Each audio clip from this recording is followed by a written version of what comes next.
Hello, and welcome to another gentle descent into the past. Tonight, we'll open the doors to a world not as it was, but as it might have been. A world where humanity never discovered fire. Perhaps you're lying still beneath the covers, or letting the last hours of the day melt quietly away. Either way, I'm honored to have you here. Let me know in the comments where you're tuning in from. Are we continents apart or just a few time zones away, both listening as the stars come out? If you enjoy resting to soft-spoken tales and thoughtful history, be sure to subscribe. There's so much more to explore together. Now, close your eyes and imagine a planet untouched by flame. What would humanity become without its first great tool? Let's drift into that timeline and see what we find. Without fire, everything changes. It isn't just about warmth or cooking, it's about the very foundation of what made us human. To understand what would have happened, we need to start at the beginning, deep in prehistory, hundreds of thousands of years ago. Imagine the first Homo erectus, moving cautiously through the African savanna.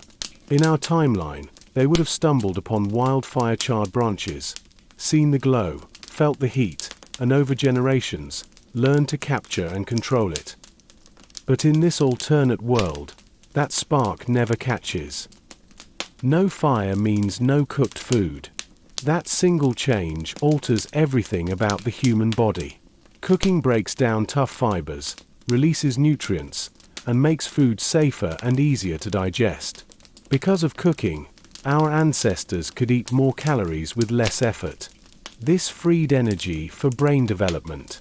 Our jaws shrank, our stomachs adapted, and our minds grew.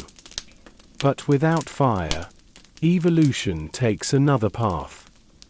Our digestive systems remain large, robust, and energy-consuming. We need to eat far more raw meat, roots, and fibrous plants just to survive. Our jaws grow thicker, stronger, more like apes than modern humans. Our brains, likely smaller, because the human brain uses about 20% of our daily energy, and without cooked food, there just isn't enough fuel for that kind of thinking. In a world without fire, humans never become the intellectual giants of Earth. Our diet stays primitive. No baking, no boiling, no roasting. Parasites and bacteria thrive. Foodborne illnesses are constant companions. Our lifespan remains short. Child mortality stays high. And think of the cold. Without fire, nights are treacherous. In colder climates, humans simply cannot survive. No hearths to huddle around. No heat to drive back the frost. We remain tropical creatures, confined to the equatorial belt. The dream of spreading across the globe, of settling Europe, Asia, and the Americas, that dream never ignites. But it's more than just survival. It's culture. Fire is community. The flickering campfire brought people together. It gave warmth, light, and a place for stories. Without it, there's no focal point. Nights are silent, solitary, and dark. Conversations are brief, whispered, and cut short by predators or cold. Language evolves slower. Culture grows dimly, if at all. And then there are the tools. Without fire, there is no metallurgy. No bronze. No iron. No steel. We remain in the Stone Age, forever. No plows, no swords, no nails, no machines. No coins to trade. No wires to carry electricity. Because all of that begins with fire. Even the wheel, often seen as a symbol of progress, struggles to catch on. Without the ability to smelt or shape metal, wheels break easily. Carts fail. Roads go unused. Trade stagnates. Cities? Unlikely. Fire clears land for agriculture. It hardens bricks. It cooks mortar. Without it, settlements remain primitive. Wood rots. Structures fall. There are no skylines, only huts and lean-tos. And perhaps most profoundly, there is no writing. Parchment and paper depend on heat. Ink often requires boiling. And the concept of sitting by candlelight to record history? Impossible. In this world, knowledge is oral, fragile, fleeting, and often forgotten.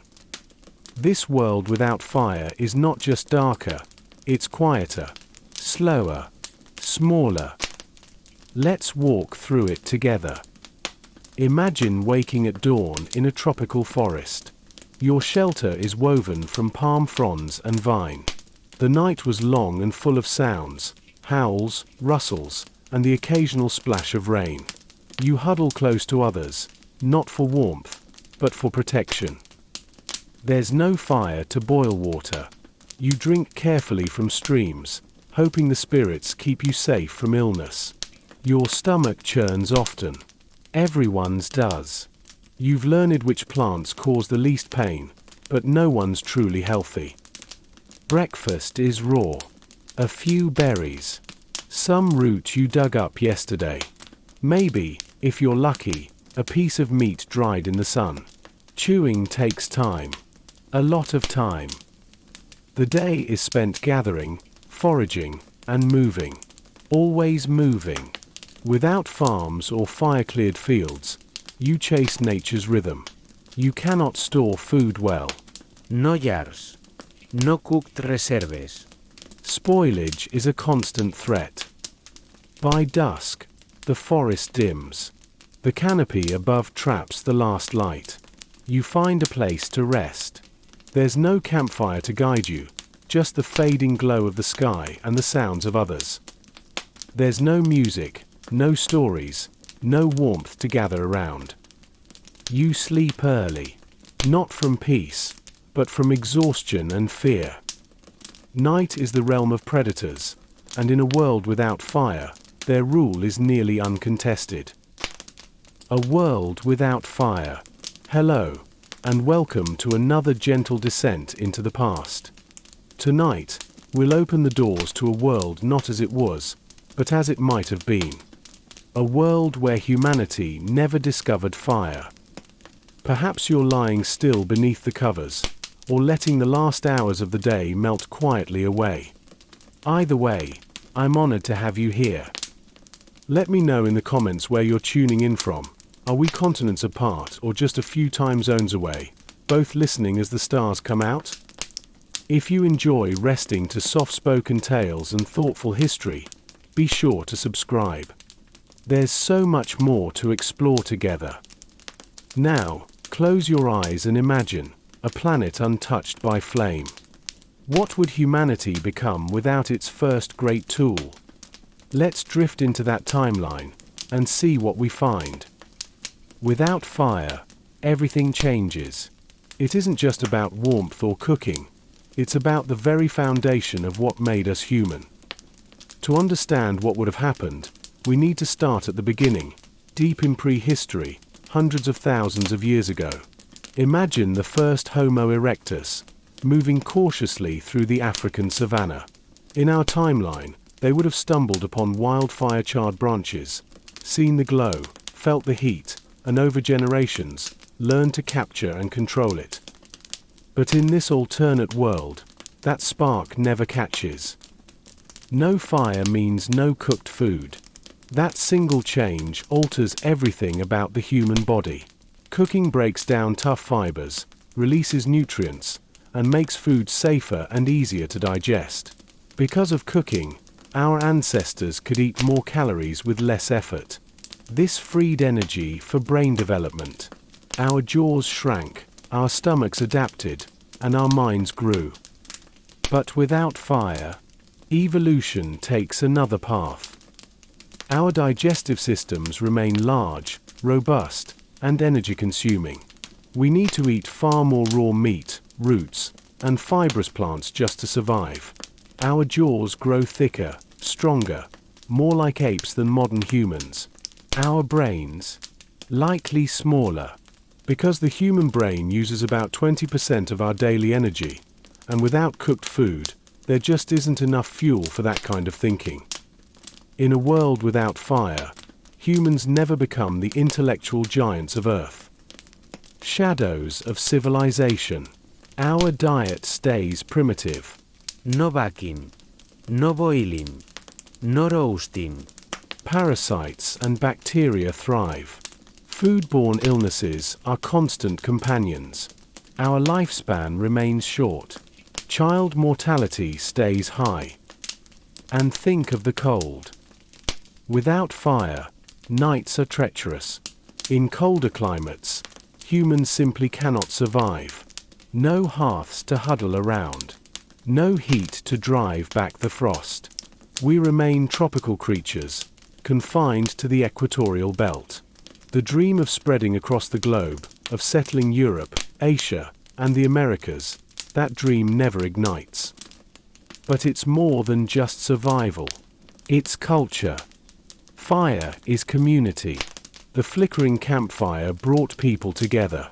It gave warmth, light, and a place for stories. Without it, there's no focal point. Nights are silent, solitary, and dark.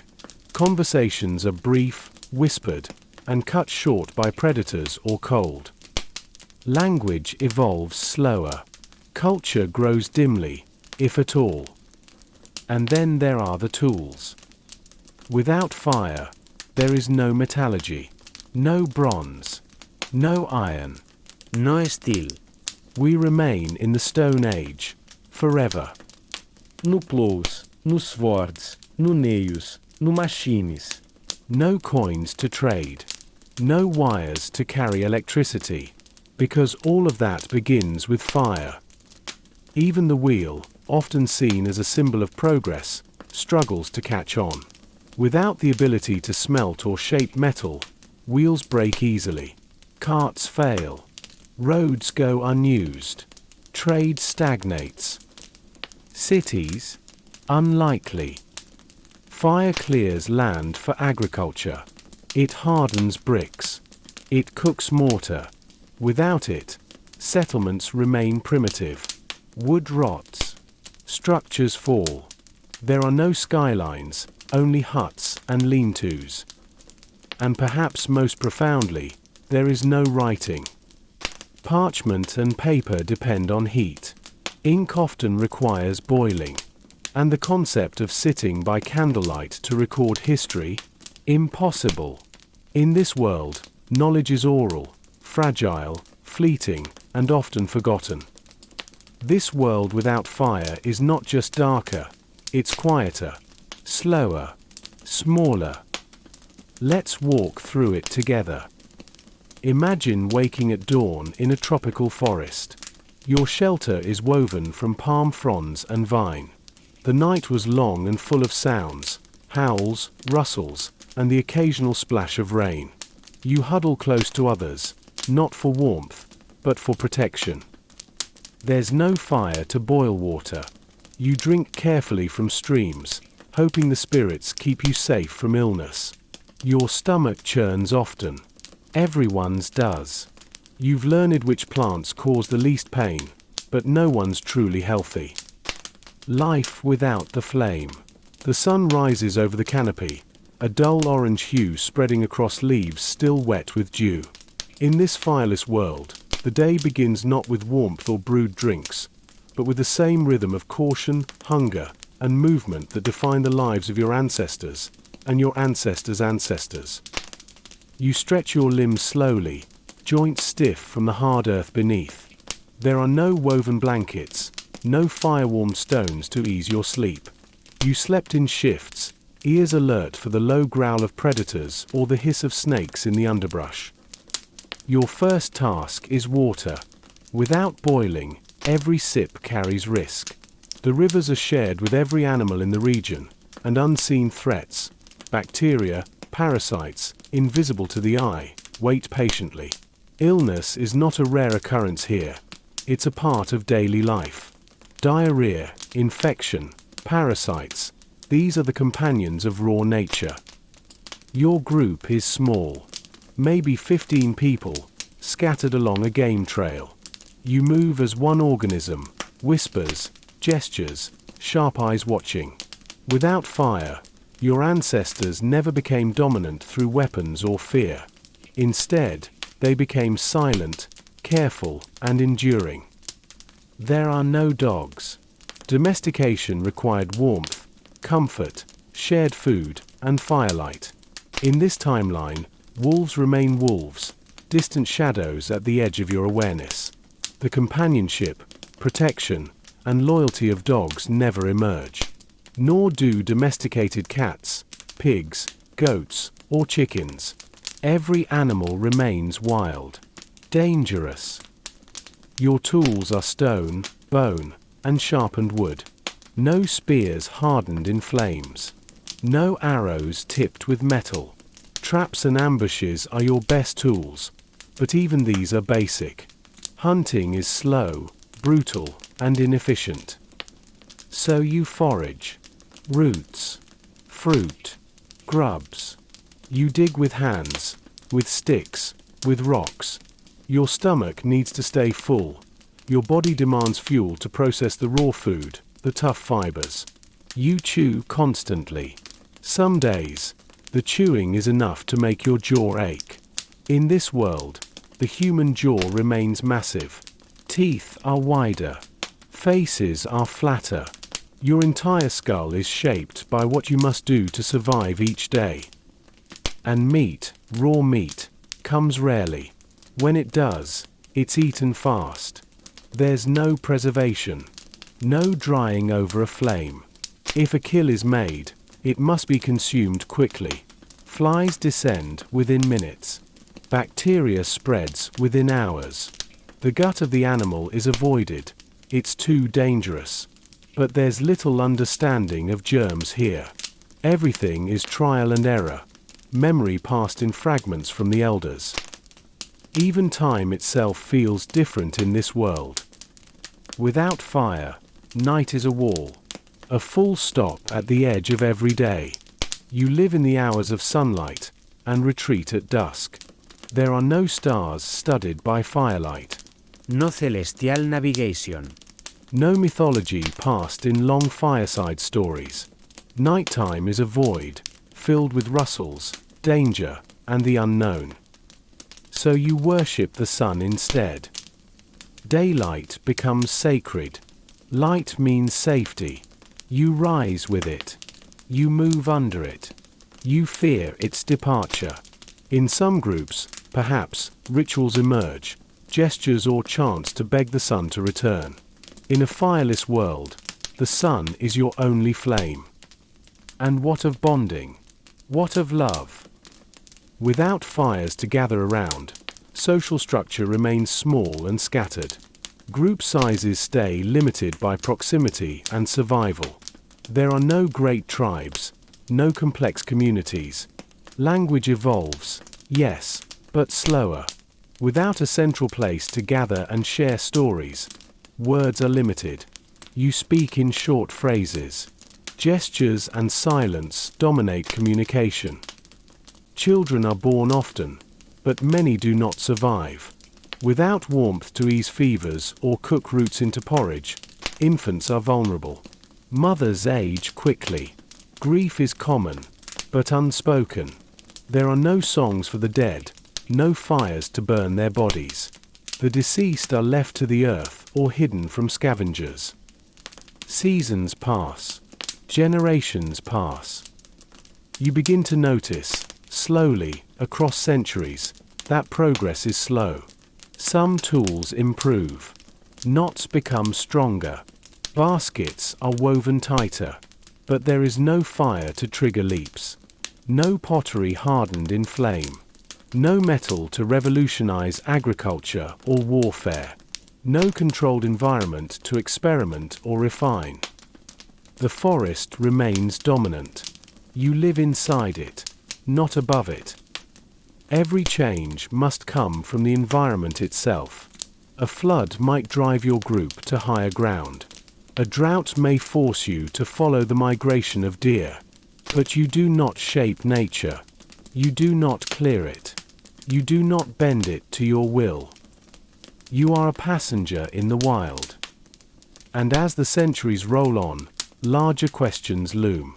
What about civilization? Writing? Art? Music? These things are not impossible without fire, but they are fragile. Clay tablets remain soft. Charcoal drawings vanish in rain. Instruments are simple. Drums made from animal skin, bone flutes. There are no violins. No symphonies. Music is rhythm and voice, carried on the wind for no more than a moment. And writing, true, lasting writing, may never come. Without fire to create pigments, preserve parchment, or light the night, writing is confined to memory. Oral traditions dominate. Stories are passed in rhyme, song, repetition. But what happens when a storyteller dies unexpectedly? Knowledge is lost. Wisdom vanishes. The pace of change is glacial. Even the concept of history is different. There are no scrolls. No libraries. No chronicles.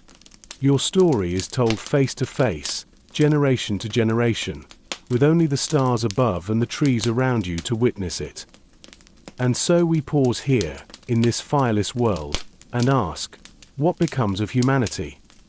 Are we less, or just different? Does the absence of fire doom us to simplicity, or does it preserve a kind of harmony with nature we've long since lost? That's the beauty of this question. It doesn't have a clear answer, but in imagining it, in drifting through this alternate path, we gain a new understanding of what fire truly meant, and what we became because of it.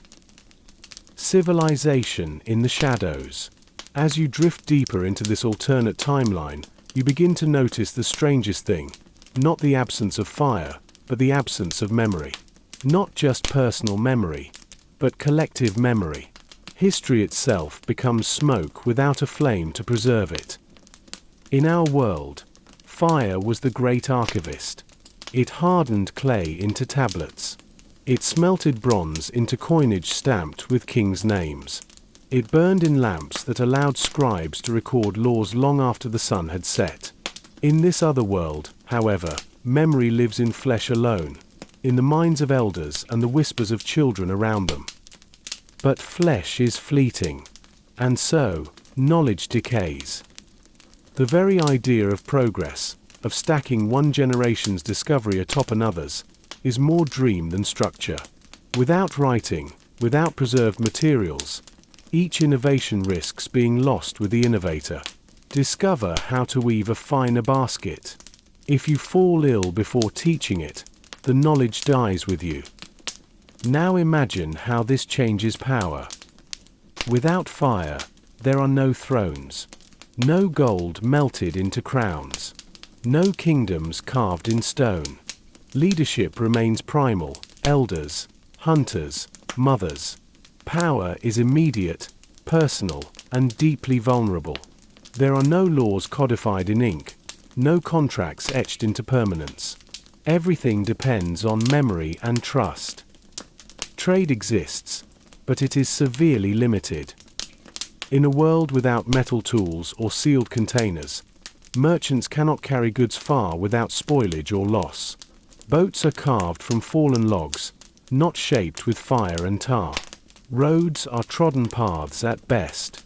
Even the wheel, so simple in design, is hobbled by poor construction and lack of durable materials. There are no carts, no long-distance wagons. Every trade must be local. Every economy, limited. Agriculture, too, suffers in the dark. Yes, humans can learn to plant seeds, to scatter wild grains, but without fire, there's no slash-and-burn farming to clear fields. No terracotta pots to store the harvest. No hot metal blades to till the soil. Every plant must be coaxed from wild earth using wooden tools and calloused hands. And when famine comes, as it always does, it comes hard. Fire was the buffer, the safety net. In this world, there is none. What about medicine? Without flame, there's no sterilization, no boiled water, no infusion of herbs in warm teas. Everything is taken raw. You chew bark, you rub leaves, you press clay to wounds. Sometimes it helps. Often, it doesn't.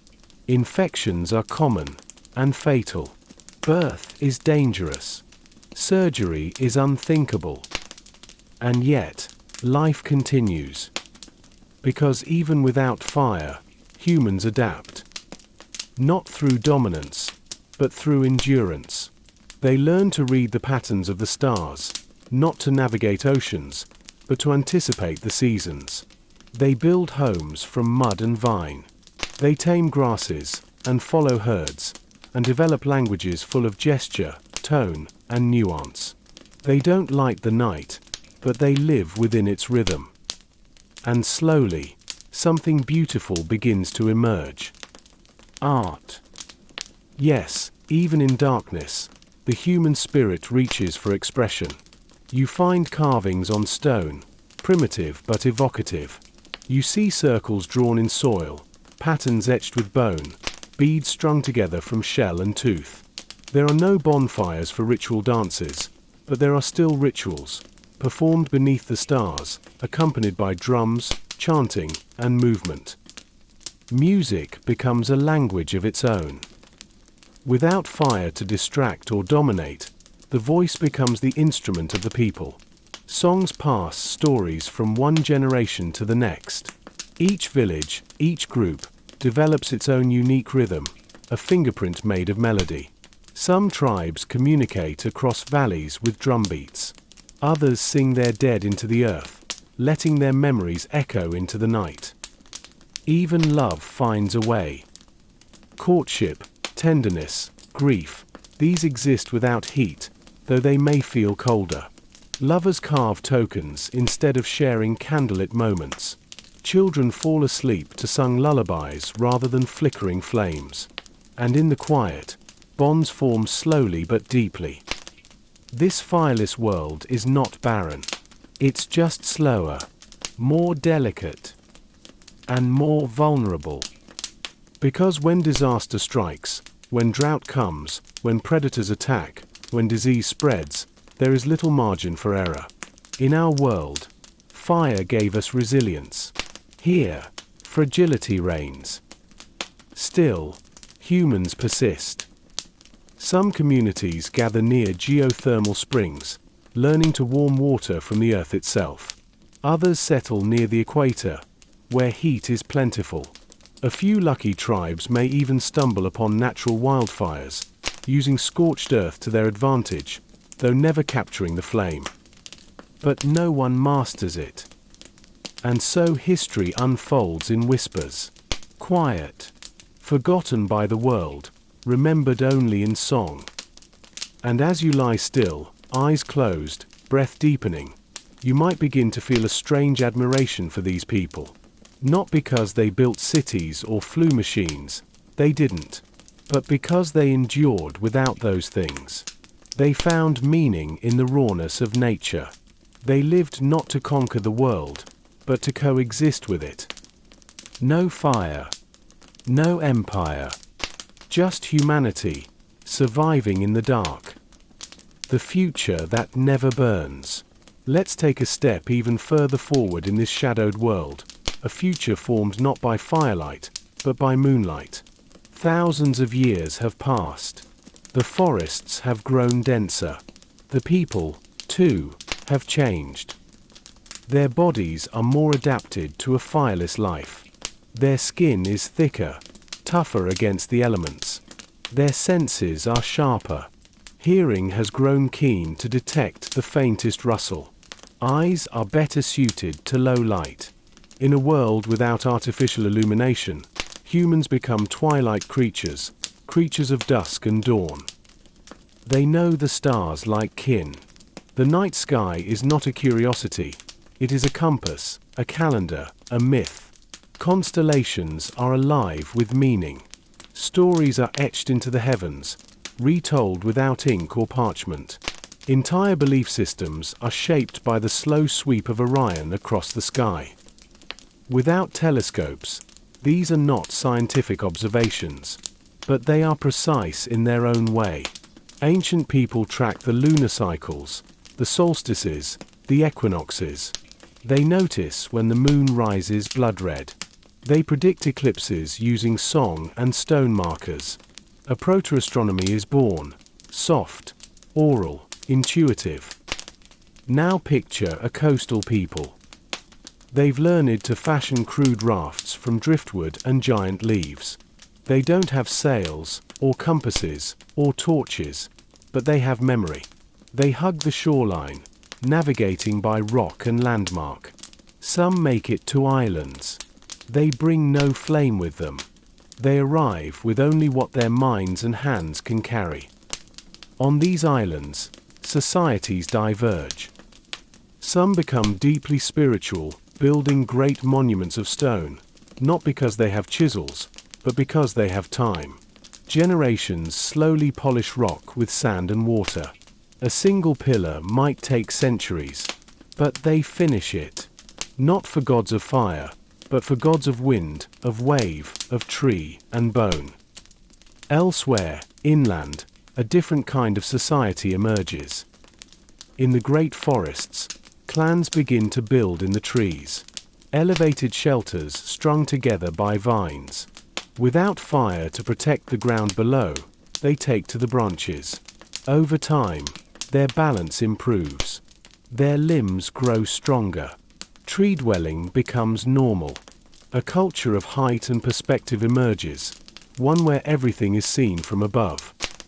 These people speak to each other in clicks and tones and rhythmic pulses. Their language carries through the canopy like bird calls. They have no written laws, but their songs are binding. When a treaty is made, it is composed as a duet. When a rule is broken, it is mourned in a chant. Now imagine a village preparing for winter. They have no fire to warm their huts, but they've learned to build deep shelters, insulated with mud, moss, and animal skins. The people sleep huddled, pressed close, their breath fogging in the cold. They rely on body heat, on closeness, on the ancient rhythm of migration. These winters are long. Survival is never certain. Children are told stories, not fairy tales, but survival tales. How to find berries under snow. How to spot the tracks of a lean wolf. How to watch the birds, for they always know where the food is. Knowledge is everything, but it is fragile. A single blight of disease, a single drought, can wipe out everything a tribe has learned. There are no books to relearn from. No flamelit libraries. Each disaster erases history like a wave on sand. And yet, again and again, they rise. Across the world, a quiet network of civilizations begins to form. They are not industrial. They are not technological. But they are thoughtful, empathic, observant. Their leaders are those with the longest memories. Their artists are those who can sing 100 generations into a single breath. There are no wars as we know them. Why would there be? Without metallurgy, there are no mass weapons. Conflict still exists, over food, over land, over pride, but it is settled with gestures, challenges, isolation. Sometimes with duels, sharp bone against sharpened wood, but mostly, it is solved with patience. Without fire, anger cools slower, but burns out faster. Now let us imagine one of their temples. It is not lit with flame, but with polished stones that reflect moonlight into a spiral of soft silver. Water flows silently through hollowed trunks, falling in rhythms that mimic speech. The people sit quietly, their legs crossed, listening, not to a sermon, but to the night.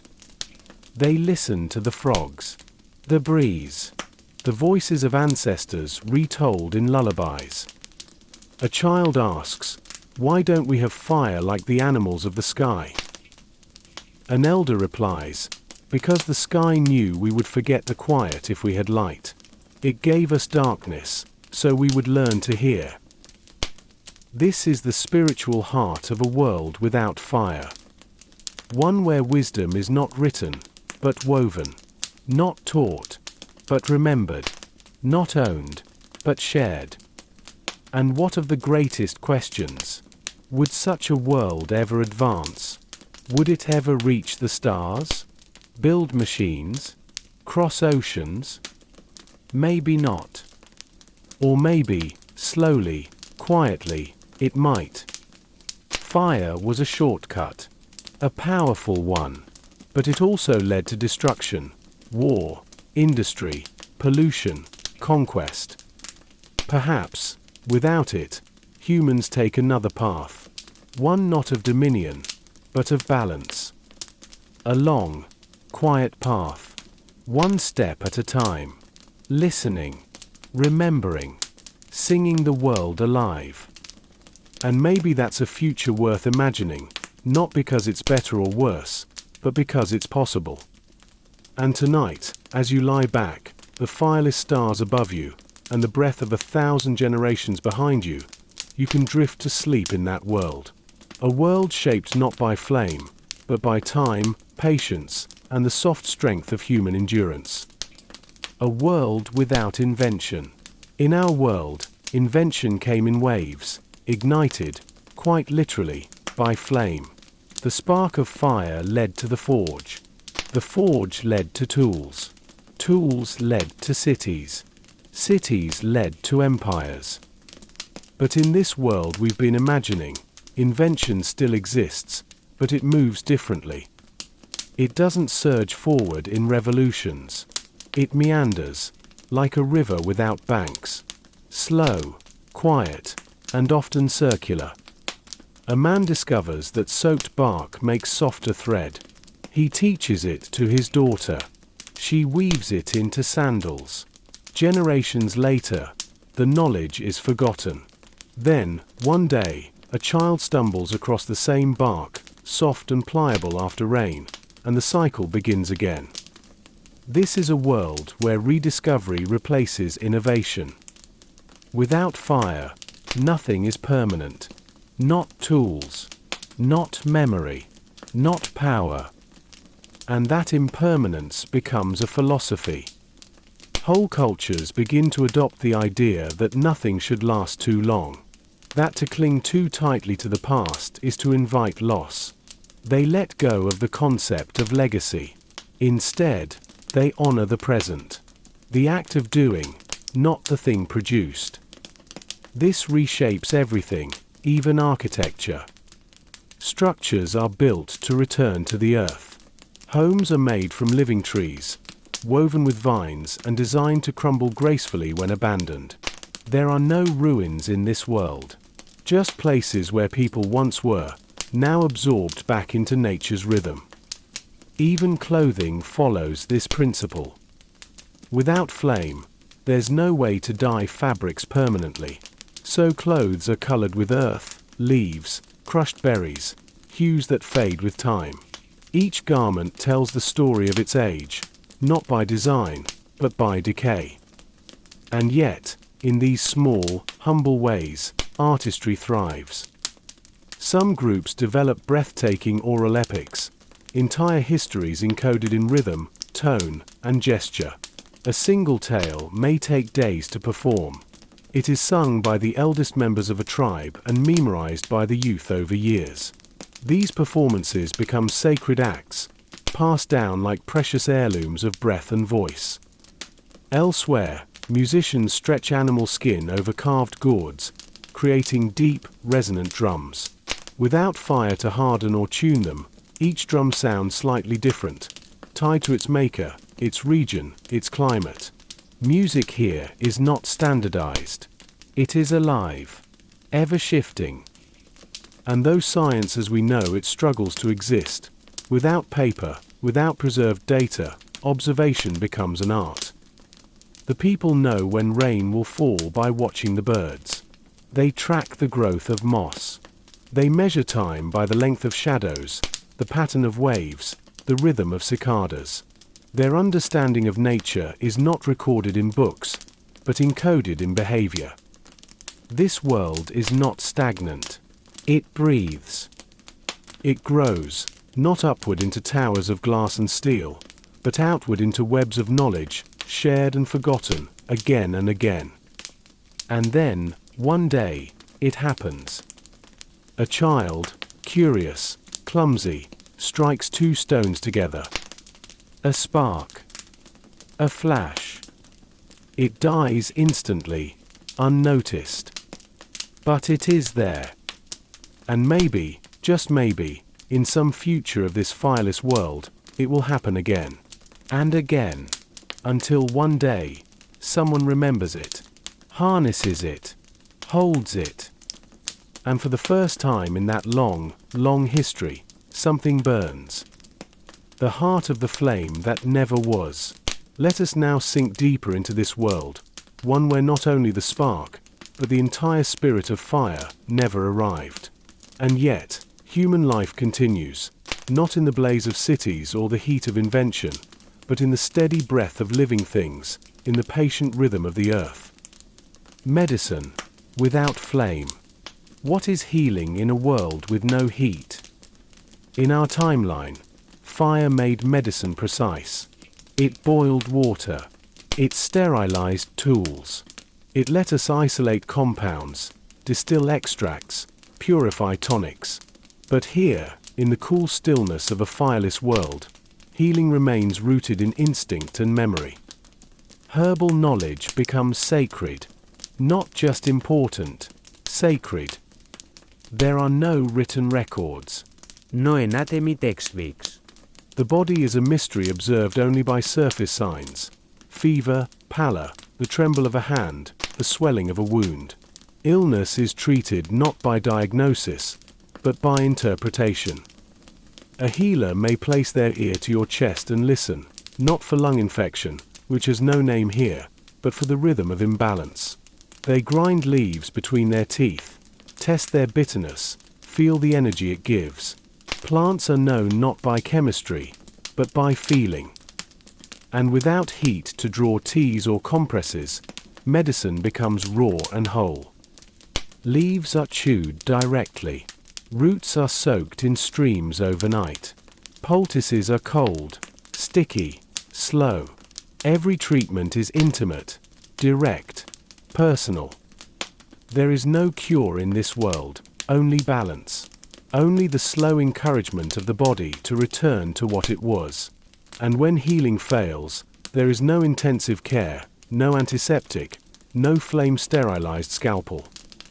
There is only song, and silence, and goodbye. Spirituality in the cold night. In our history, fire became a divine force. Every early culture linked flame with gods, souls, the afterlife. It burned on altars, accompanied prayers, lit candles for the dead. So how does the sacred take shape without it? In the absence of fire, spirituality clings to the elements that remain: earth, water, air, shadow. Spirits are not seen in flame, but in fog. Ancestors are believed to speak through rustling leaves, not crackling embers. The divine becomes cooler, more elusive. In some cultures, breath itself becomes sacred. The exhale of a newborn. The sigh of the dying. Songs are prayers. Humming is meditation. Silence is respect. There are no temples lit by torchlight, but caves become cathedrals. Groves become sanctuaries. Moonlight becomes the holiest illumination. Burial practices evolve too. Without fire, there is no cremation. Bodies are not returned to the sky, but given back to the soil, cradled in fetal position, wrapped in moss. Some are placed in tree hollows or sunken into rivers. And over time, entire forests become graveyards, living memorials to those who walked before. Death, in this world, is not a fiery ending, but a soft return. Philosophy without civilization. Fire was not just a tool, it was a clock. It allowed night to be pushed back. It made time stretch. It gave space for thought, for planning, for the future. In a fireless world, life remains compressed. You wake with the sun, sleep with the dusk. There are no midnight hours of study, no long conversations around warm hearths. Every hour counts. Every minute belongs to the sun. So philosophy becomes less abstract, more grounded. Questions are asked aloud, mulled over during walks, revisited in seasonal cycles. There is no written debate, no scrolls or arguments preserved for posterity. Ideas are passed mouth to mouth, from the thoughtful to the young, and then reshaped again. And because memory is the only library, simplicity becomes wisdom. Philosophies here are built not on complexity, but clarity. They ask, what is the right way to live with the land? How do we honor those we cannot remember? Why do some trees bloom before others? What is the shape of a promise?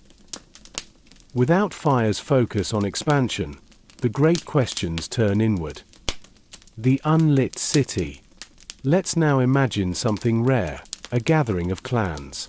An attempt, perhaps, to form something resembling a city. Without fire, there are no baked bricks, no smelted nails, no warm forges. So the city is woven, not built. Huts are constructed with living wood, guided and trained over decades to form curved roofs and sloped walls. Entire walkways are strung between trees. Below, water flows through canals carved by hand and lined with stone. This place is quiet. No engines, no flame, no streetlights.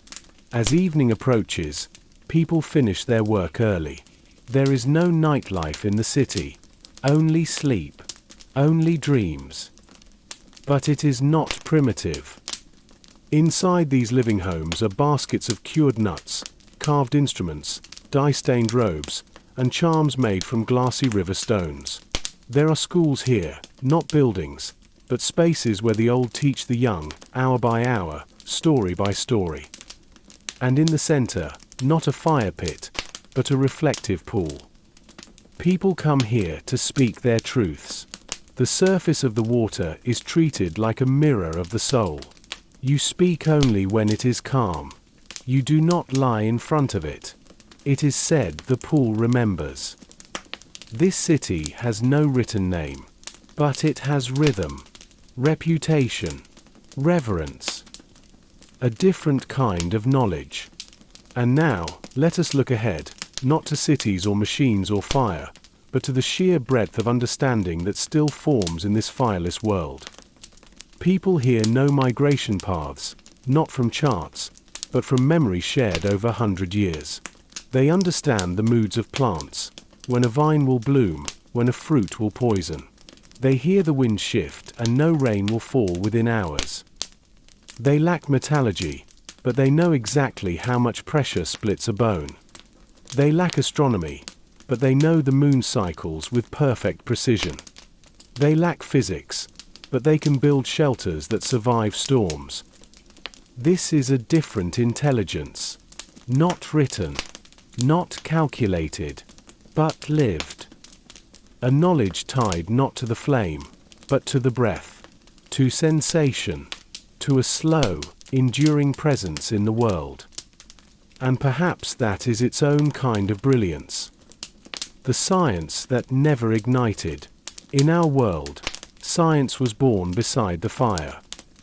From the moment humans began to ask what makes the flame dance, we began the long journey toward chemistry, physics, astronomy, biology, and every question that followed.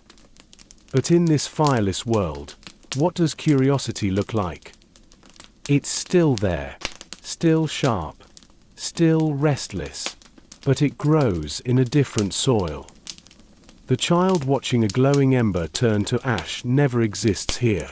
Instead, curiosity begins with touch, smell, sound, the immediate, the intimate. A stone's texture, the whisper of leaves, the curve of a snail's shell. Without fire, the concept of the invisible, of atoms, molecules, germs, evolves more slowly. No boiling liquids, no burned fingers, no mysterious transformations to provoke wonder. Change is observed gradually, through decay, fermentation, aging. Take fermentation, for instance. Even without fire, humans eventually learn to preserve food through natural fermentation. They bury fruit in warm soil, seal it in carved gourds, or store it in animal skins. Over time, they notice the sourness, the fizziness, the preservation. And with it comes a rudimentary understanding. Time changes things. Nature does work when left alone. In another village, someone discovers that burying meat in salty soil makes it last longer. They don't call it preservation. They just call it winter meat. But the principle is the same. They learn. They adapt. Biology, too, finds a home here, not in laboratories, but in life itself. These people observe animals closely. They mimic hunting behaviors. They track migration by studying scat and feathers. They learn that certain plants cure pain, others cause sickness. They observe births, deaths, injuries, recoveries. Over centuries, a deep, personal biology forms, not in books, but in instinct. You won't find microscopes here, but you'll find medicine men who can name the diseases of trees by the spots on their leaves. Women who can predict childbirth complications by the angle of a belly. Children who can track an animal through fog just by a disturbed flower. It's not textbook knowledge. It's embodied wisdom. Chemistry exists, but subtly. They learn which clays become firm when dried in the sun. They learn which berries stain, which roots bleach, which juices sting the skin. They understand reactions, not in theory, but in result. And physics. Without wheels and pulleys, it sounds impossible. But they build rafts that float, sleds that glide, baskets that balance weight. They swing ropes, craft nets, design snares. A boy watches his fishing line pull taut and begins to understand tension. A girl feels her body sway as she walks a vine bridge and senses gravity before she has a word for it. Their science is tactile, emotional, immediate. Without fire, there are no great leaps, but there are millions of tiny steps. Each one earned slowly, passed from one pair of hands to another. The quiet mind and the slow miracle. The sun has always risen, and it always will, but in this world without fire, the day's light becomes sacred. For every hour of light is an hour of possibility, of thought, of attention. And slowly, over centuries, the human mind begins to stretch into areas we might still recognize. Not because fire has sparked technology, but because patience has refined perception. Mathematics without numerals. One day, in a highland valley, a farmer lays out stones to mark the number of animals he owns. Not because he understands mathematics, but because he fears forgetting. Each morning, he removes one stone for every goat that returns to the corral. Any that remain mean danger. It is crude, but it works. In another place, a weaver measures cord by the length of her arm. A trader matches goods pebble for pebble. A child claps a beat to count the time between thunder and rain. No symbols. No scribble di quations. But the roots of counting are there. Over time, methods develop, not numbers, but proportions. This basket is worth 2 shells. This root takes 3 songs. This fish is heavier than that one. Mathematics here is comparative, sensory, lived. It's in the feeling of weight, the rhythm of repetition, the echo of distance. Eventually, people begin to mark these measurements with patterns, knots in cord, beads on string, scratches in bark. Not numbers, but records. And just like that, trade becomes more sophisticated. Trade and the spread of thought. Even in a world without fire, humans travel. They follow game trails. They drift along rivers. They walk. And as they do, they carry more than goods, they carry ideas. Imagine a necklace made from river stones passed down 10 generations, now traded for medicinal bark. The necklace's new owner doesn't just receive a trinket, they receive a story, a symbol, a mystery. What river did it come from? Who shaped the stones? So curiosity becomes currency. Traders begin to bring news, not just products. Songs from other regions, words from other tongues, tools with unfamiliar textures. Each encounter becomes a moment of evolution, a point on a map of slow human expansion, not across land, but through understanding. Villages build shared rituals. Dialects blend. Ceremonies develop. Harvest festivals, rain songs, coming-of-age chants. And because memory is everything, every event is marked not by written record, but by shared retelling. This is a world of intense oral precision. Stories are memorized with such clarity that bards become historians. A tale must be sung the same way every time. A pause in the wrong place, a word slightly changed, is seen as a fracture in truth. The story is the archive. To forget it is to lose a part of the world. And so, without fire to preserve clay or ink, people preserve meaning through discipline of the mind. The science of the body. Now let's return to the body, this vessel we inhabit in both timelines. Without fire, our relationship to the body is radically different. There are no mirrors as we know them. No surgical incisions. No lights to explore hidden places. So what's known is what can be touched, seen, and felt. The body is treated as part of the earth. Illness is seen as a storm, health as calm. A person who eats too much of one root becomes unbalanced. Someone with a fever is said to be burning from within. Though they've never seen flame, the metaphor still rises. Massage becomes medicine. Stretching is sacred. Dance is used to test the body's limits, to gauge recovery from illness. If someone can dance again after a fever, they are healed. If not, more herbs, more rest, more song. There are no prosthetics. No replacements. But there is care. If someone loses a limb, they are not shunned.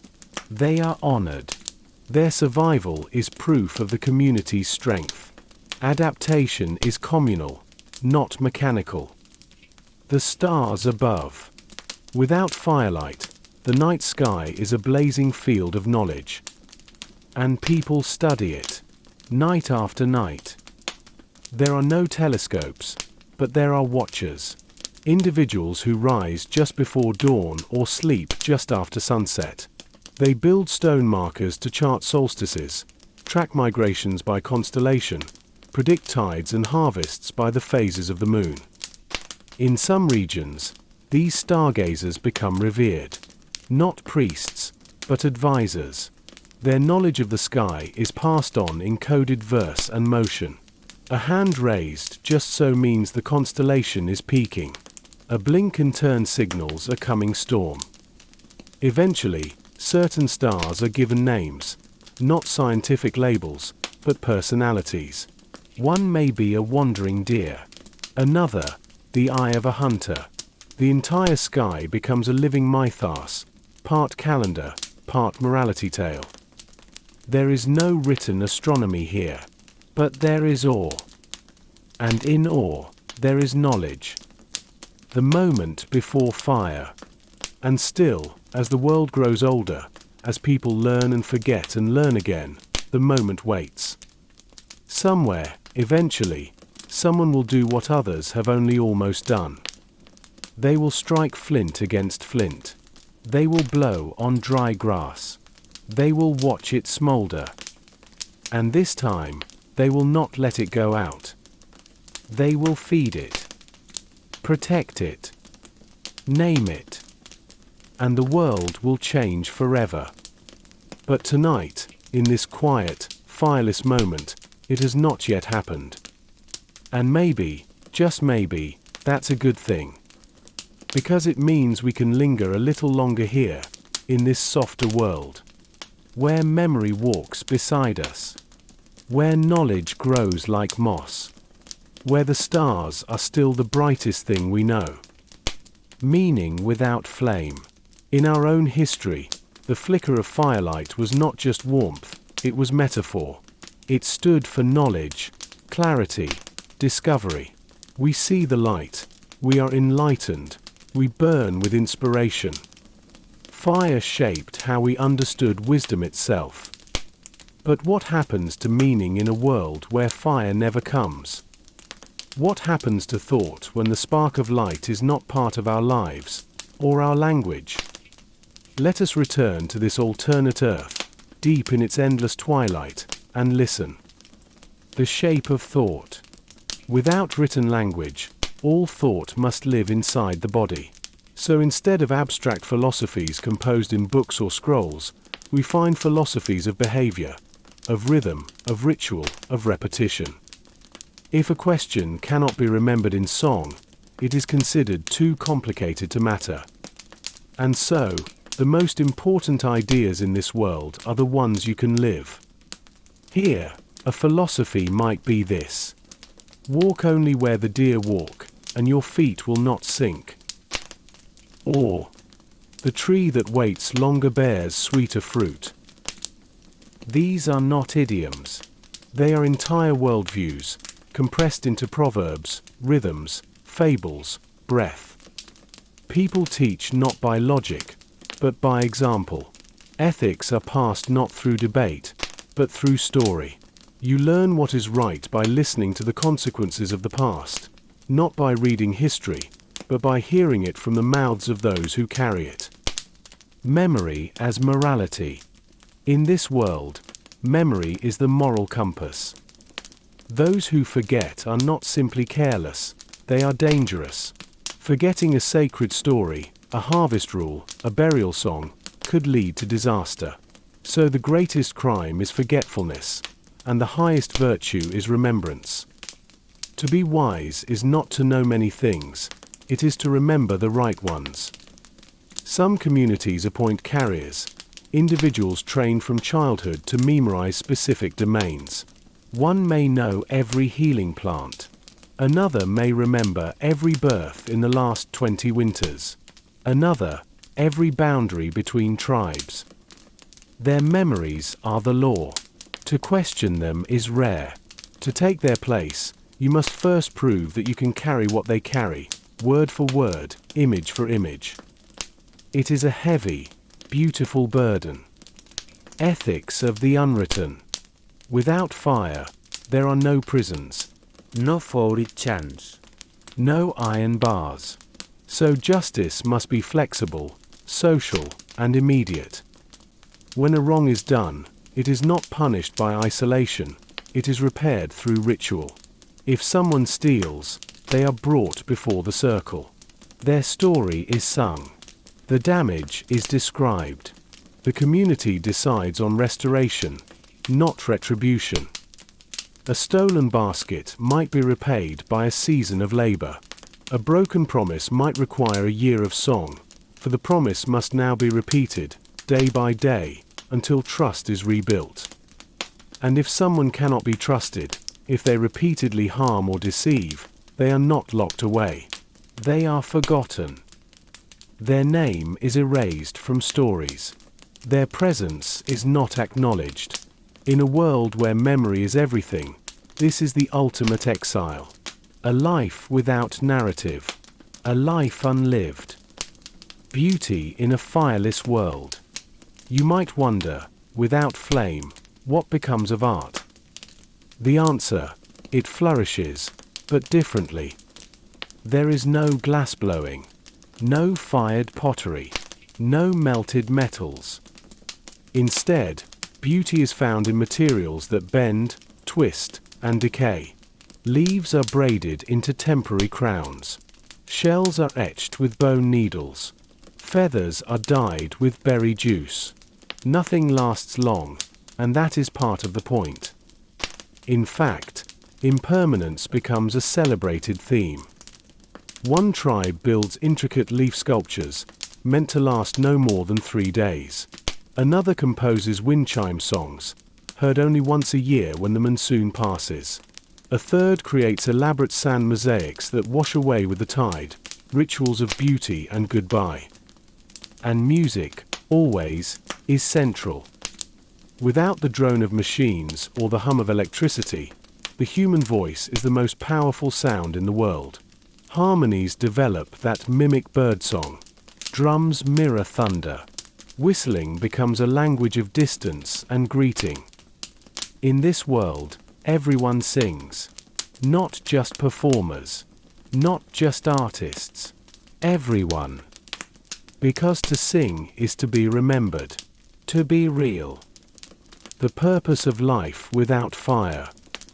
Perhaps the most profound shift in this timeline is the shift in purpose. In our firelit history, life became about building monuments, empires, machines, futures. Fire gave us control, expansion, speed. But without fire, life becomes about presence. You are not asked to grow faster, stronger, richer. You are asked to live deeply. You learn to sit with silence, to feel time pass slowly, to listen for rain before it comes, to remember not just your own story, but the stories of others. The way your grandfather's voice changed when he spoke of hunger, the rhythm your mother tapped when she was nervous, the way your village sang before a storm. In the absence of fire, connection becomes the core of human identity. To be human in this world is not to shape the world, but to feel it, follow it, echo it. The great slowness. And so, the final product of this fireless earth is something we might call the great slowness. It is not stagnation, not failure. It is a deliberate pace. A child takes 10 years to learn the healing song of their people. A trader walks 3 moons to deliver 5 baskets of nuts. A weaver spends an entire season crafting a garment that will last one. Everything is slower, but everything is known. There are no great leaps, but there are no great falls. And as night falls over this quiet world, there is stillness, not empty, but full. Full of memory, full of breath. Full of meaning made not with fire, but with the fragile, enduring light of being human. The first spark waiting in silence. And now, we stand at the edge of something. Not a cliff or a mountaintop, but a threshold. For thousands of years in this fireless world, humanity has survived by quiet, by memory, by breath.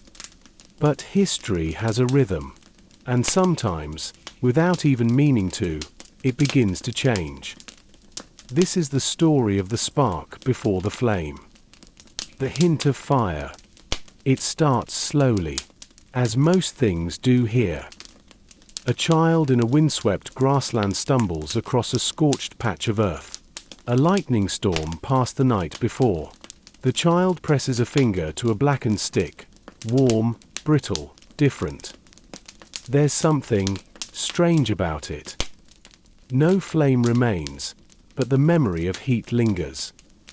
Elsewhere, a hunter sees smoke curling in the distance. A tree struck by lightning still smolders. He does not approach, it is taboo, but the image burns itself into his thoughts. The smell, the color, the power. These are not yet discoveries. They are omens, warnings, mysteries. But something has begun. From observation to curiosity. In another village, a stoneworker notices that some rocks fracture differently when left in the sun. They become drier, lighter, easier to crack. Without fire, this is the closest thing to transformation. And transformation fascinates.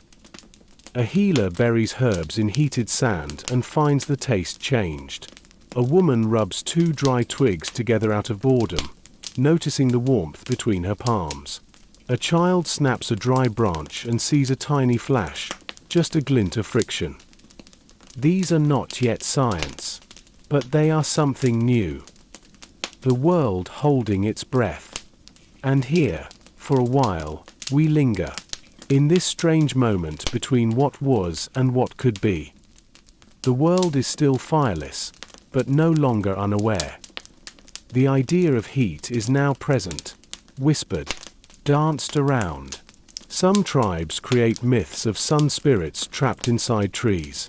Others believe there are sleeping stars in stone, waiting to be woken. They do not know fire, but they feel it coming. And perhaps, as you lie still beneath your own quiet sky, you can feel it too, the flicker just beyond the veil of night. The warmth that has not yet arrived. Not yet. But soon. The first flame. For thousands of years, fire was myth. It was the breath of the sky when lightning struck. The angry spirit of the mountain when lava flowed. A fleeting ghost that danced on branches, there, then gone. It came from above, never from within. Seen, feared, admired, but never known. Until now. The accidental alchemist. The story is never the same twice. Some say it happened on a ridge, where dry wind and flint came together under a curious hand. Others claim a child watching thunder learned to trap the blackened branches, carrying them under leaf and bark to preserve their glow. Another tale speaks of a hunter, alone in a cave, using stone to shape a spear. One strike, then another, a glint, a flicker, and then, against all odds, a wisp of smoke. In every version, one truth endures: it was not sought. It was stumbled upon. An accident. A miracle. The world changes overnight. At first, fire is a secret. A family hides it in a stone ring, protecting the ember beneath damp leaves. They feed it slowly, unsure what it wants, afraid it might vanish. Or worse, grow wild. Then, fire becomes ritual.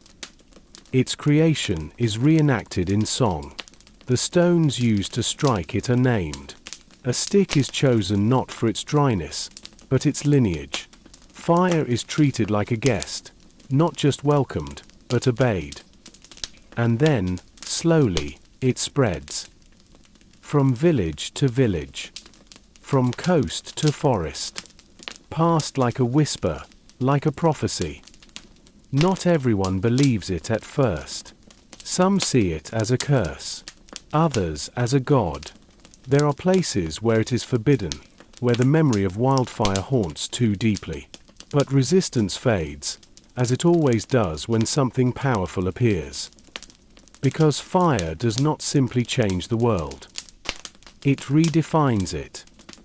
The awakening. In the first few seasons, fire is used only for light. And even that is a wonder.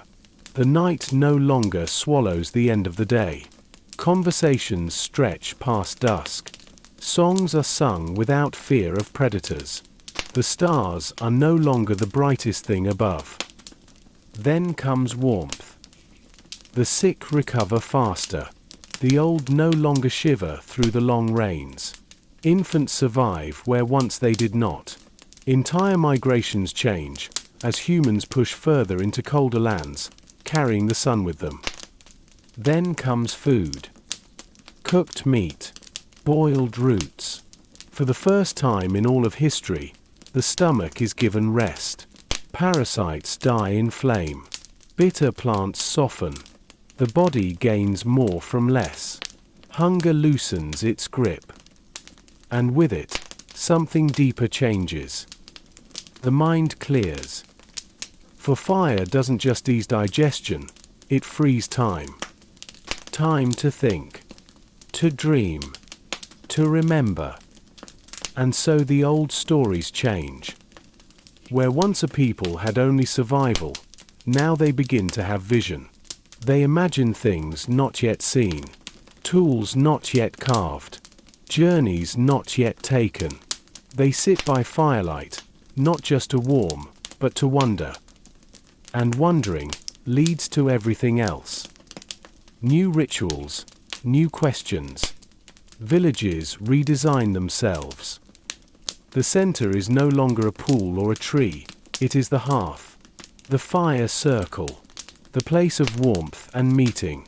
Stories are told differently now, not in silence, but with movement, shadows dancing across stone.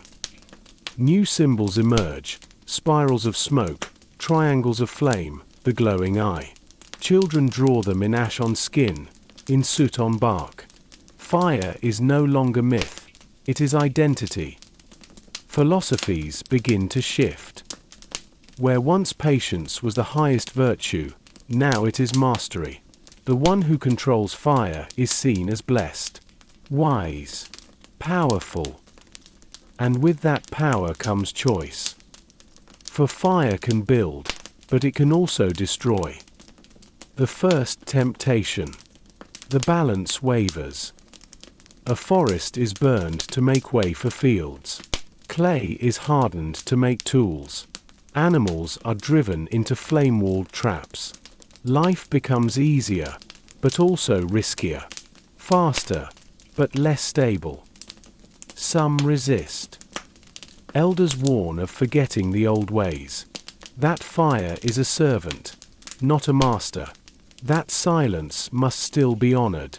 That stories told in the dark carry truths firelight might burn away. But fire, like all change, cannot be paused. The spark is lit. The world will never be the same. After the first flame, dawn of a new era. 1. Cultural renaissance. The moment fire is embraced, everything shifts. Suddenly, there are hours of light after dusk, an alien concept in this fireless world. Families gather around flickering embers, not just for warmth, but to share stories, to sing lullabies, to craft new tales. Traditions that could never have existed before now take shape. Evening gatherings, the first communal experiences designed around light. In the glow of the fire, artisans carve wood, healers mix poultices, elders teach children the old songs. Fireside philosophies emerge. No longer resigned to sunrise to sunset living, people begin to ask new questions. What lies beyond the day? Who are we when darkness isn't opposite? This sparks a cultural awakening. Thought ripples through the new nocturnal hours, painting the hands with ash, teaching secrets in hushed tones. 2. Technological revolutions begin. Fire's mastery leads humanity into a technological renaissance. The first steps are small, pragmatic. Tool advancement. Fire-hardened wood and bone tools become stronger and longer-lasting. Spears remain sharp, arrows fly true, digging sticks hold shape. Pottery arises when clay vessels are heated in embers, allowing better storage, cooking, and sunproof containers. Metallurgy germinates.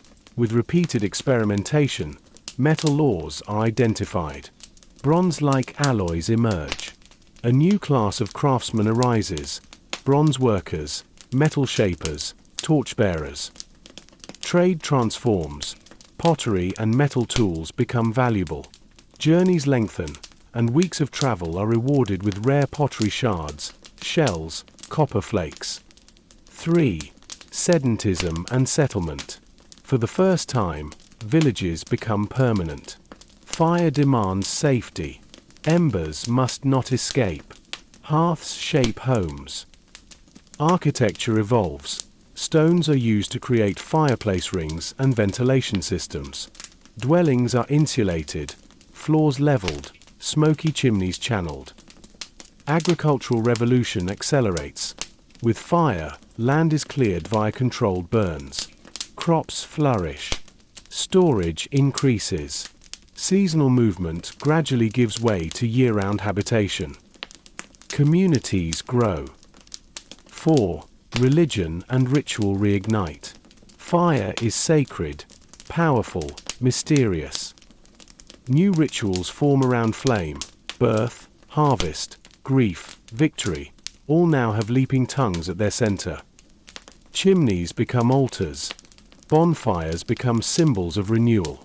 Fire becomes deity itself, sometimes benevolent, sometimes destructive. Festivals of flame mark the seasons. Sparks become metaphors for life, death, birth. Religion gains structure. Belief systems with gods of fire sprout everywhere. Priests emerge, roles differentiate: temple builders, candle keepers, flame tutors. 5. Science takes its first steps. Science as observation turns experimental. Fire becomes the crucible. Chemistry advances. People refine ores, test smokes, trial glazes, and discover naturally occurring chemical reactions. The distillation of herbal medicines begins with flame. Early physics emerges: heat warping wood, water boiling, metal softening. Concepts of temperature, combustion, and material properties are discovered hands-on. Astronomy benefits from artifacts. Firelight allows night gazing. Reflective pots become primitive mirrors. The study of the sky become more complex as people chronicle eclipses and solstices by half-light. Knowledge becomes systematic. Apprentices learn under mentors. Flame becomes teacher. 6. Social stratification emerges. With complexity comes hierarchy. Control of fire equals prestige. The first people to skillfully create and sustain fire gain status. Artisans, blacksmiths, priests become specialized professionals. Communities center around hearths, workshops, temples. Trade networks spread maps of ideas, goods, gods. Fire-used tools travel. Pottery styles change regionally. Knowledge now flows between groups, creating shared but varied cultures. But inequality appears. Those with control of flame hold power. 7. Conflict and cooperation. Power breeds tension. Territorial disputes emerge. Who controls the best firewood, the best clay, the safest hearth? Warfare evolves, from crude ambushes to torch-wielding raids. Fire becomes weapon and shield. Diplomatic alliances form. Clans offer firelight, copper tools, or protective hearths in exchange for support, marriage, or land. Diplomacy develops as a tool of peace. 8. Language and literacy transform. The nighttime culture demands new language. Symbols for fire enter art: spirals of flame, smoke motifs, bronze tablet glyphs. Early writing systems flourish. Marks on clay record large harvests, treaties, lineage. The first flames-born literacy spreads among craftsmen and priests. Words change. Before and after fire becomes concept categories. New terms appear: cook, heat, hearth, burn. 9. Environmental change and expansion. Fire turns human beings from wanderers into landscape shapers. Controlled burns reduce predators, improve grazing land. Ecology begins to shift. Cleared areas become first fields. Forests recede. Grasslands expand. Fire becomes regulator of land health and danger. Climate adaptation intensifies. Humans build elevated structures, create communal granaries, and push further into colder or drier regions. The first signs of civilization appear. 10. Reflection and risk. But with power comes consequence. Deforestation begins slowly. Soil erodes. Rivers silt. Some communities collapse under the weight of their own progress. Disease spreads in larger settlements. Without sanitation knowledge, fireside huts become crowded and dangerous. Spiritual backlash rises. Prophets warn of hubris. Fire cults frighten parents, telling of flame demons. Some communities reject fire. Some restrict its uses. Others abolish metal, declaring it corrupting. Cultural division deepens. 11. The legacy of fire. As centuries unfold, fire becomes legacy. Cities grow, led by kings and blacksmiths. Roads emerge, built from clay bricks fired in kilns. Scholars record history in clay tablets, written first at half-light. Metal tools let societies build ships, plough fields, create weapons, but also swords and armor. Fire is now architect of progress, but it is also the reason for inequality, warfare, environmental change. The world has emerged from darkness, but has traded simplicity for power. 12. A quiet return. Still, not everyone embraces the blaze. In some regions, firelight is forbidden. These refuges preserve the old ways, nighttime rituals in cave canyons, poetry shared in absolute darkness, myths of a world before flame. They form quiet societies, slow and deliberate. Their culture is fading, yet persistent. They preserve ancient songs, old survival skills, and respect for silence. They witness fire-driven civilizations rise and fall, and they endure, carrying memory like an ember that remains alive even when the blaze fades. Conclusion of Part 6, Part 3. Here, at the end of this section, we feel the paradox of fire. It created civilization, travel, energy, but also violence, inequality, ecological strain. It's both blessing and burden. Tonight, as you lie still beneath your own sky, consider the flame's legacy. We gained towers and tools, but lost silence and slowness. We became architects of progress, but sometimes to our own undoing. What path will we choose? How do we balance light and shadow? That is the question posed by this story, and by our own. The age of ash and ambition. The world has changed forever. What began as a flicker in a quiet forest, a spark caught by accident, has become the engine of everything. Fire is no longer mystery. It is muscle, mind, method. It is the hum beneath the breath of every growing society. For the first time in history, humans look not to survive, but to shape, to dominate the world around them. This is the beginning of civilization, not in theory, but in flesh and ash. Fire, once a guest, is now the architect of ambition. The first cities rise. Villages that once huddled under trees and beside rivers begin to grow, not just in size, but in purpose. Where once there were only thatched roofs, now there are walls, layered with mud and straw, reinforced with fired clay bricks. Where once homes were temporary, now they are planned. Streets are laid in rough grids. Wells are dug deep and ringed with stone. Communal hearths move from the center of the home to the center of the town. The city becomes a living organism, its heart beating with fire. Each part of society now depends on this warmth. It dries fish and fruit for trade. It hardens blades and arrowheads. It lights workshops long after sunset. It allows labor, learning, and leadership to flourish after dark. And so, life begins to stretch. Not just from dawn to dusk, but beyond.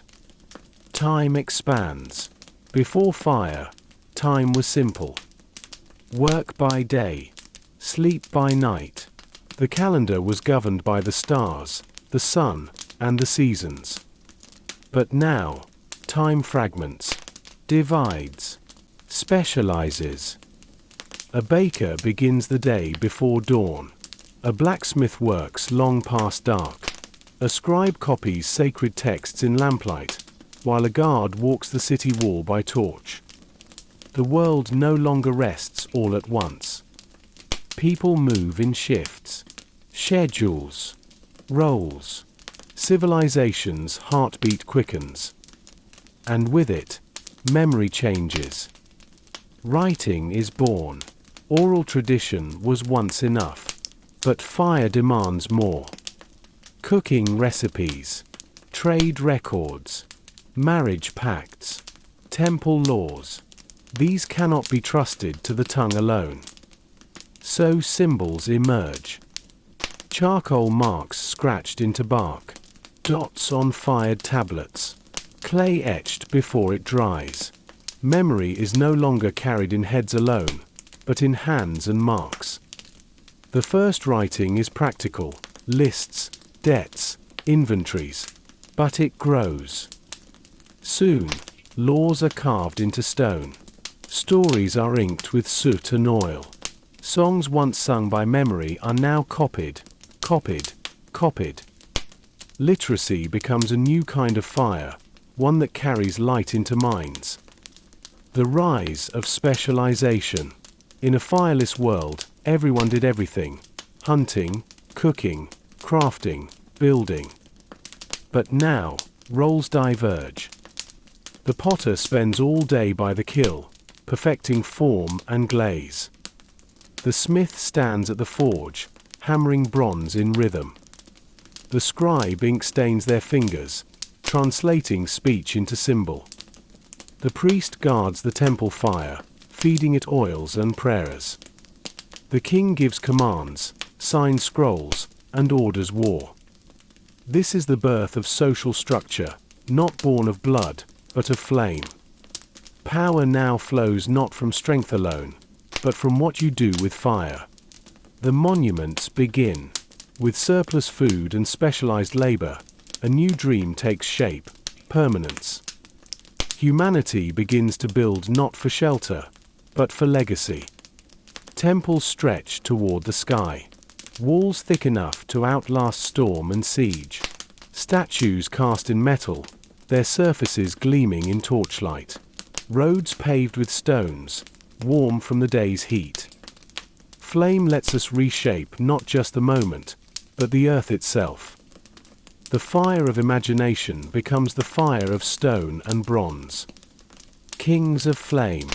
Leadership, too, evolves. Once, the oldest led, the wisest, the strongest. Now, it is the one who controls the fire. A blacksmith becomes revered, his blades sharper, his craft essential. A priest gains power, interpreting fire's crackle as the voice of gods. A ruler keeps the eternal flame burning at the center of the palace. The hearth becomes throne. Control of fire becomes divine right. Crowns are forged, not inherited. Kingdoms rise around cities of flame, each king crowned not with jewels, but with ash and soot. And with power comes conflict. The flame becomes a weapon. Fire that once protected the tribe is now used to conquer others. A torch in the hands of a soldier is no longer a tool of light, but of terror. Homes burn. Harvests are raised. Forests are cleared not for food, but for control. Flaming arrows darken the skies above wooden walls. Smoke suffocates the sky. Children cry in the shadows of emberlit battles. Warfare has changed forever. It is no longer a contest of strength, but of resources, of strategy, of fire. And with warfare comes something new: borders. The age of boundaries. Before fire, land was shared, traveled, wandered. Now, land is owned. Fire lets humans tame the wild, so they begin to claim it, mark it, guard it. Walls rise around cities. Gates are built. Signs warn travelers. Maps are drawn with charcoal and spit.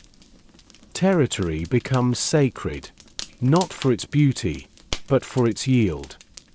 And those who live within the walls begin to think of themselves not just as humans, but as a people. Tribe becomes state. State becomes nation. But something is lost. For all the power that fire brings, something slips away. The old ways fade. The slowness. The silence. The intimacy with wind and sky. Now, the stars are dimmed by smoke. The forest is farther away. The songs are shorter, interrupted by the clang of hammers, the orders of generals. The night, once a teacher, becomes something to banish. And in that banishment, some truths disappear. A few resist. Wanderers still roam without fire, keeping the ancient ways. They speak in riddles, sing to the moon, and say, "Fire is clever, but shadow is wise."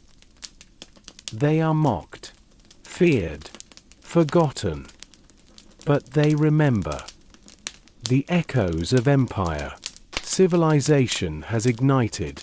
Across the valleys and plateaus of this alternate earth, flame has not only warmed bodies, it has awakened ambition, reshaped cities, and stretched the bounds of what humanity dares to build. But now, as fire fuels monuments, metal, and memory, it also feeds something else, the hunger for order. The world has become too vast, too fast. A patchwork of cities, languages, rituals, and kings now sprawls across continents. And in that chaos, a need arises, not for more fire, but for a way to control the fire already lit. Laws are born, not as spoken customs passed down at the hearth, but as deliberate, carved commandments. In one land, rulers etch decrees into stone obelisks, placing them in the town square where all can see, even if only a few can read. In another, justice becomes ceremony, a trial by fire, quite literally. Accused villagers must hold heated metal or walk across embers to prove innocence. Everywhere, flame becomes metaphor not just for enlightenment, but for truth. The fire does not lie, they say. Fire reveals. Fire purifies. And so, the courts of kings are lit day and night, their decisions passed down beside ever-burning braziers. Bureaucracy is born, scribes keeping records by oil lamp, messengers carrying fire-warmed seals, ministers arguing by torchlight. Society, once circular and communal, begins to stack into tiers, each layer more distant from the warmth. The growth of these early empires brings more than law, it brings infrastructure. Roads stretch from capital to coast, flattened by the heat-hardened soles of 1,000 sandals. Aqueducts carry water through stone channels, maintained by fireborne tools. Cities begin to buzz not just with daily trade, but with coordination, taxes levied, census taken, plans laid out for generations. Where once the sun determined the day, now bells ring from towers to schedule labor and worship. Time becomes regimented. Lives become measured. And with this precision comes permanence. Civilization no longer asks, how do we survive? But how do we last? But permanence has a price. Fire enables not just creation, but extraction. Forests fall to feed kilns. Mountains are scraped bare for copper, tin, and iron. Rivers are redirected, soils drained, and lands once sacred are paved. In some corners of the world, the air itself begins to change. Smoke thickens, rains fall oddly, birds vanish from fields that once sang with them. And still, the furnaces roar. For every temple that glows with worship, 10 forges glow with production. Progress marches forward, even when the ground beneath it begins to tremble. Among the people, division grows. The very fire that once united clans and warmed the cold now marks lines between classes, between castes, between those who have and those who serve. Artisans and smiths, once respected, are now supervised by overseers who know no craft but rule with ledgers and whips. Peasants farm in the shadow of fire-warmed palaces. Soldiers, carrying torches into foreign lands, begin to speak of conquest as destiny. Whole cultures are swallowed by others, their temples extinguished, their songs forgotten in favor of a new, uniform hymn sung in the emperor's tongue. And yet, not all accept this quietly. There are rebellions, small at first. Bonfires lit in defiance. Marches at night where people carry coals as symbols of stolen warmth. In the mountains, exiles recreate the old ways, telling stories not written in books, but sung in caves under starlight, where fire is not master, but mystery. Amidst all this, a question begins to form, not whispered, not written, but felt. A question that hums through the streets of every burning city, rattles inside every overworked hand, flickers in the eyes of those who remember the quiet world before. The question is simple, but dangerous. Was it worth it? Embers beneath the empire. As fire's empire spreads, so too does its mythology. No longer just a force of nature, flame becomes symbol, currency, even prophecy. Every major civilization carries its own fire origin myth. Some say the first ember was stolen from the sky by a hero with soot-black hands. Others that fire was gifted to humanity as punishment for disobedience, a divine burden that burns but also enlightens. These stories are carved into temples, whispered during winter festivals, stitched into tapestries, and reenacted in dance. But over time, even these sacred tales become instruments of power. Priests dictate what fire means, who may tend it, and what is considered holy flame versus profane. Access to fire itself becomes a privilege. Certain cities enforce laws where only the elite may light lamps after dark, and only state-sanctioned flame may be used in temples. Where once fire belonged to the hearth, now it belongs to the throne. Yet, beneath this glittering surface, other fires smolder. Among common people, in border towns and dusty fields, fire still means survival, not politics. A mother lights a cooking flame with stolen coals, whispering not to gods, but to her daughter about how her grandmother once did the same. A hunter carries embers wrapped in bark through the forest, using them to smoke meat and remember the rhythm of old ways. These are the silent flames, the private rituals, the kinds of fire that do not ask for permission. In these quiet corners, people begin to reclaim the story. They speak of fire not as something conquered, but something shared. Something that should have remained humble. The embers of rebellion are not always kindled by anger, but by memory. And then, there are those who turn away entirely. Some choose to live without fire again, not because they must, but because they wish to remember what it felt like before everything changed. They build communities in high valleys and hidden forests, far from the reach of roads and kings. Their nights are dark, their food uncooked, their stories passed down in silence. They say that in the stillness, they hear the world breathing again. That without fire, the stars return. These people are often mocked or feared by the larger world, labeled as backwards or superstitious. But their way of life speaks quietly to something many have lost, the connection between presence and simplicity, between slowness and peace. Still, even as resistance rises and memories reawaken, fire continues to shape what it means to be human. Cities become more advanced. Metalwork becomes art. Ships carry flame across oceans. The night is no longer feared, but it is no longer known, either. The sky, once a map for the soul, now competes with torches and street lamps. And so, a great paradox takes hold. We are more powerful than ever, and more distant from ourselves than ever before. The flame gave us vision, but perhaps blinded us to something else, something older, quieter, and maybe more necessary.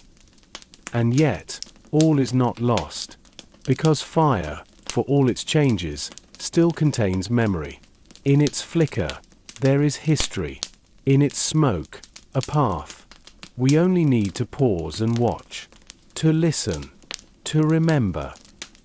It is easy to forget, now, what fire once was. In our hands, it has changed its shape 1,000 times.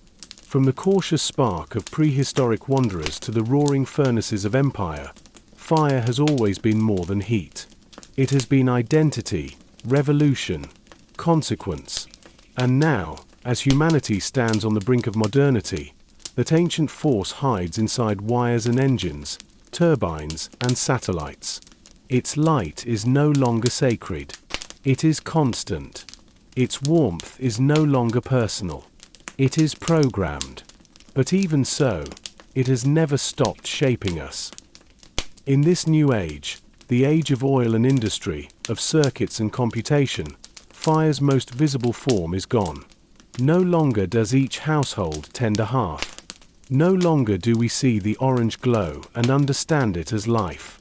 Instead, fire lives in pipes, in buried infrastructure, in fuel refined beyond recognition. We speak of watts and volts, horsepower and gigajoules, forgetting that all of it began with a child watching smoke curl from a broken branch. Civilization has become so fast, so dense, so wide, that fire must now be hidden just to keep us from being overwhelmed by its presence. Yet even unseen, it fuels everything. It turns turbines in dams. It rockets shuttles into orbit. It feeds the global web of transportation, planes streaking the sky, cargo ships crossing oceans, trains slicing continents. Where once fire helped us push back the darkness, now it helps us erase distance. With it, we connect everything. We collapse time. Letters become instant. Voices travel continents in seconds. Fire's legacy pulses behind every screen, every server, every system we rely on. But this abstraction comes with a cost. We have forgotten the rituals that came with flame. Forgotten to pause, to gather, to listen. There was once a time when the end of day meant stillness, when nightfall signaled a return to story, reflection, silence. Now, night is no different from day. The world blinks and scrolls and glows without rest. Cities are always awake. Skies are never dark. The ancient rhythm has been broken. And in the breaking, something inside us has begun to ache. We are more powerful than ever. We can heat the atmosphere, split the atom, communicate across the globe with nothing but a fingertip. But we are also more distant from ourselves. Our thoughts race. Our sleep falters. Our time is divided into units so small they cannot hold meaning. In seeking to master fire, we've allowed its pace to master us. Still, not all is lost. Even in this digital age, remnants of the old relationship remain. A candle flickering in a quiet room still calls us inward. A campfire still draws people close, shoulder to shoulder, in a circle of warmth and trust. The glow of a lantern still offers peace in a power outage. And during crises, storms, wars, blackouts, we instinctively return to flame, to warmth, to the quiet crackle of survival. In that return, even momentarily, we remember. We remember that fire was not just utility. It was presence, intimacy, a portal to slower time. In the quiet corners of the world, some people choose to live in ways that honor this memory. They build with wood, not wires. They cook with flame, not microwaves. They let the stars be their map and the seasons their clock. They are not against progress. They simply refuse to forget what progress cost. And now, as the modern world begins to confront the limits of its own speed, climate disruption, social fatigue, digital isolation, a new question arises. Can we bring fire back to the center, not as fuel, but as philosophy? Remembering the flame. The world is now brighter than it has ever been. At any hour, in any city, the sky itself pulses with manufactured light. Street lamps mimic dawn, screens simulate stars, and electric windows turn night into a soft grey haze. And yet, Under this endless illumination, something ancient begins to stir, not in resistance, but in quiet remembrance. The fire we once knew, the flickering, breathing, almost living flame, is not gone. It is simply waiting to be noticed again. Everywhere, people feel it, not as a conscious hunger, but as a subtle imbalance. Despite all our connectivity, we feel alone. Despite all our abundance, we feel empty. Despite constant motion, we feel unanchored. We race through schedules, through headlines, through responsibilities, without ever touching the center of anything. And while we may not name it as such, what we are missing is the fire, the rhythm of it, the simplicity of it, the shared humanity of gathering around it. In some places, this realization begins to change how people live. The rise of slow movements, slow food, slow travel, slow tech, is not a rejection of progress, but an attempt to reintroduce presence. Communities host candlelit dinners, not for aesthetics, but to recover intimacy. Power outages, though inconvenient, are remembered fondly for their quiet, their conversations, their stars. There is a longing to disconnect, not from each other, but from the noise between us. More and more, people begin to speak of ritual, not in the sense of religion, but of repetition with meaning. Lighting a candle before meditation, boiling tea on an open flame, sitting with family by a bonfire in the wilderness with phones turned off. These are small acts, but they matter, because fire, once again, becomes not a tool, but a threshold, a signal to pause, to breathe, to listen. And with this return comes reflection. Fire teaches us things no machine ever could. It teaches patience. A flame must be built carefully, with kindling and care. It teaches attentiveness. Leave it alone too long, and it dies. Feed it recklessly, and it consumes everything. It teaches balance, discipline, respect. These are not lessons from textbooks. They are embedded in the act of tending a flame, in the dance of shadow on walls, in the silence between sparks. Some begin to integrate this thinking into broader systems. Schools replace fluorescent light with natural light and candle sessions. Therapists use firelit spaces to ground their clients. Designers reimagine urban parks with communal hearths. Even in hospitals and offices, small fire rituals, safe, symbolic, are introduced to help people return to a human pace. Elsewhere, artists and writers rediscover fire as metaphor, not as the dominator of nature, but the soul of it. Fire appears in sculpture again, in abstract canvases, in immersive theatre. Writers describe human attention as a flicker, a glow. Poets call love a controlled burn. In these works, fire no longer represents conquest or chaos, it represents care. And then, inevitably, comes the question: what is a modern society that remembers fire not as technology, but as companion? It is a society where energy is not just produced, but respected, where heat and power are distributed ethically, sustainably, with gratitude, where night is not something to conquer, but something to explore, where progress is not a sprint, but a circle, bringing us back, gently, to what we nearly left behind. It is a society where silence is not feared, but protected, where slowness is not failure, but fullness, where stories are still told aloud, faces lit not by pixels, but by flame. And maybe, most importantly, it is a world where we no longer treat ourselves as machines. The fire never asked us to be fast. It asked us to be present. And now, as the world turns once more toward balance, toward the natural, toward the meaningful, we begin to understand, fire was never about control. It was always about connection. The first humans who tended it didn't ask how to use it. They asked how to keep it alive. The glow within the machine.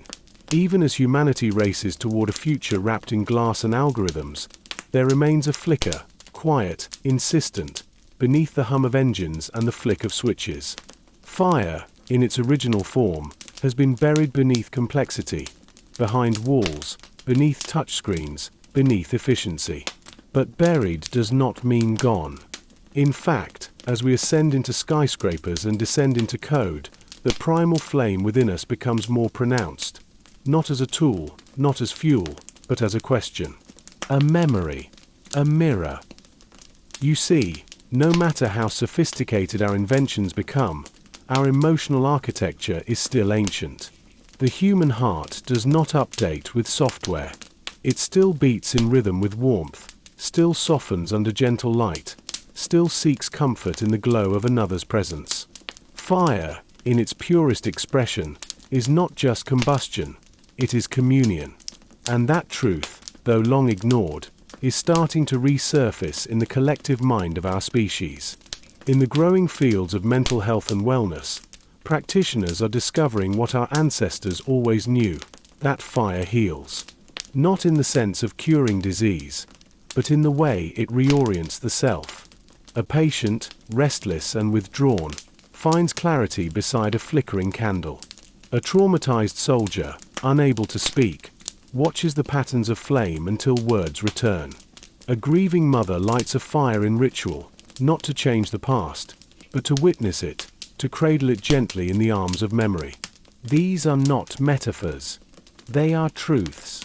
And as the machines around us grow smarter, colder, and faster, the warmth of fire becomes less a luxury and more a necessity. It isn't just in therapy or art. Across cultures and countries, there is a slow, almost imperceptible return to fire, not for cooking or forging, but for remembering. People gather in fire circles not to perform, but to be, to speak, to witness. In those moments, something ancient stirs. A silence falls that is not awkward, but sacred. Faces glow not with artificial light, but with sincerity. We stop multitasking. We listen, not just to each other, but to something deeper. A rhythm that underpins everything. The heartbeat of humanity before the noise. And still, we are surrounded by contradiction. We live in high-rises warmed by electric coils we never see. We hold in our palms devices powered by lithium mined through fire-driven industry. We teach children about nature on screens, while the fire pit outside rusts. We claim to be advanced, but forget what sustains us. We have traded presence for productivity, and in doing so, have set the world ablaze in another way. Burning forests, burning skies, burning out. That's the danger of forgetting the soul of fire. When we reduce it to a button, a commodity, a background process, we also reduce ourselves. We lose reverence. We forget limits.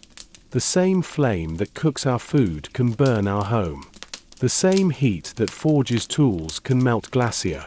And now, in the age of climate crisis, the cost of that forgetfulness becomes undeniable. Wildfires rage not because fire is evil, but because we are careless. Because we wanted the benefits without the wisdom. The speed without the slowness. The power without the patience. But it's not too late. In schools, some teachers light a single candle at the start of the day, not for light, but for tone. We are here now, it says. Together. In remote villages, elders teach children to start fires the old way, not for survival, but for story. This is who we were, it says. And still are. In cities, artists create installations of controlled flame in concrete courtyards, inviting strangers to gather, to pause, to remember. In spiritual circles, sacred fires are tended again, not for doctrine, but for grounding. And in homes, yes, even in modern apartments, someone strikes a match, lights a wick, and breathes. For all our progress, the soul of fire is still accessible. It is not locked behind passwords or patents. It asks for nothing but care. It burns without judgment. It teaches without speaking. And maybe, just maybe, it is the only teacher we've had all along. So we return. Not all at once, and not everywhere, but gradually, in moments, in small acts of reverence. We build fires not to conquer nature, but to remember we are part of it. We gather around flame not for warmth alone, but for what it reveals, that beneath the armor of modernity, we are still human. Still aching. Still searching. And that search will not be fulfilled by speed or scale, but by something older. Something slower. Something like a flame. As the night deepens, and the world hums softly with artificial light, there remains a place, inside us, beside us, where fire still lives. Not in furnaces or engines, but in story, in silence, in stillness, in the way we look into the glow and feel, for a moment, whole. The future, as it often does, arrives quietly. It does not crash into the present like thunder, nor does it shout its name across the sky. Instead, it hums softly beneath our feet, builds itself behind the blinking lights of machines, and flows between satellites and solar panels, turbines and tidal farms. The world no longer runs on open flame. The great age of combustion, of wood and coal and gas, has passed. Cities no longer belch smoke. Forests no longer fall to furnaces. Oceans are not drilled but revered. And yet, fire is not gone. It has simply transformed. Subtle. Contained. Remembered. It flickers not on hearths, but in hearts. It glows, dim and enduring, like a memory too sacred to name. In this era, one that may lie centuries or even millennia beyond our own, humanity is no longer confined to a single world. Mars is not a myth, but a home. The moons of Jupiter are no longer whispers in telescopes, but stops on a circuit. Even further still, there are stations suspended in blackness, orbiting stars no one on ancient Earth could see. And in these distant places, fire still lives. Not in the way our ancestors knew it, not in the crackle of logs or the pop of embers, but in artificial gravity systems warmed by fusion, in terraforming engines that mimic sunlight, in reactor cores that pulse like artificial suns. Fire is now engineered, mastered, scaled down to a science. But it is no less sacred. Within the domes of Martian cities, colonists hold quiet ceremonies at each solstice, lighting ritual candles in sealed chambers. Not because they need the heat, but because they need the story. In the cold silence of deep space, where metal hums and stars do not twinkle, fire becomes something symbolic again. It reminds them they are still human, that their ancestors once huddled around flames not for comfort alone, but for meaning. Stories are told in hushed voices beneath artificial starlight, not of the future, but of the past, of how a single spark changed everything. And in those stories, the old reverence returns. Back on Earth, now restored and more balanced, fire takes on a role both ceremonial and contemplative. In cities powered by sunlight and smart wind, fire is no longer part of the infrastructure. It is part of the spirit. Public spaces have fire gardens, not for warmth or cooking, but for reflection. People gather around them at dusk, not to speak, but to watch, to sit, to be. In homes, fire is no longer a necessity, it is a gesture. A single flame lit before meditation. A lantern in the garden during storms. A torch passed during remembrance. The fire itself may be smaller now, but its significance is greater. It is not a tool. It is a tether. And then there are those who carry fire beyond form, those who live so deeply in the virtual, in the synthetic, in the neural mesh and digitized realms of the future, that they come to fire as metaphor. In these realms, where people commune through thought and sensation, the inner flame becomes language. A sign of presence. A symbol of identity.